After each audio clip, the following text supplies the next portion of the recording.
Why excessive agreeing and imitation erode connection. We all mirror people we care about. It's a fast route to rapport and a quiet way to show love. But when agreement becomes constant and imitation replaces honest expression, the relationship loses its depth.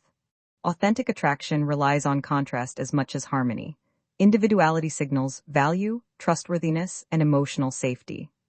When mirroring stops helping and starts harming. Mirroring builds short-term warmth by reducing friction and signaling empathy.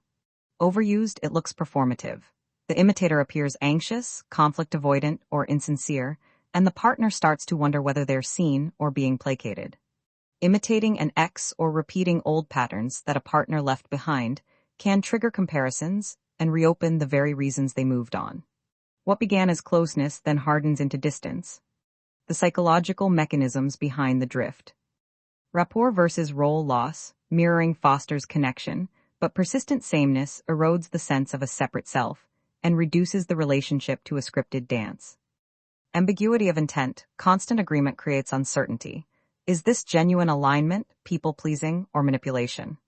Uncertainty undermines trust. Identity diffusion. Habitual imitation blurs personal boundaries, leaving the imitator resentful and the partner unsure whom they actually love. Comparative shadowing. Echoing a partner's previous relationship invites side-by-side comparisons that revive old pain rather than create new intimacy. Real consequences couples see. Feeling unseen despite being in sync. Growing resentment from the imitator for suppressed needs and opinions. Partner doubts about authenticity and long-term reliability. Replay of unhealthy past dynamics when imitation echoes an ex. How to reclaim individuality while keeping closeness. 1. Name the pattern. Say, I notice I default to agreement. I want to share my real thoughts. This signals intention, not blame. 2. Practice small authentic choices. Rehearse honest preferences in low-stakes moments. Coffee, music, or the evening plan. 3. Use a safety script for disagreement. Short lines like, I see it differently, or I'd like to add another view. Keep conflict low and truth high. 4. Check your motive before you agree. Ask, am I agreeing to help avoid conflict or because I actually believe this? 5. Keep private rituals. Maintain hobbies, friends, and routines that belong only to you to preserve an inner life.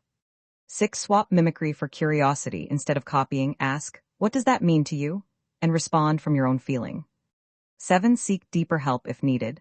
Therapy can uncover why you overadapt and teach secure ways to hold yourself in relationship. Concrete phrases to try now. Instead of instant agreement, I hear you, my take is a bit different, here's why.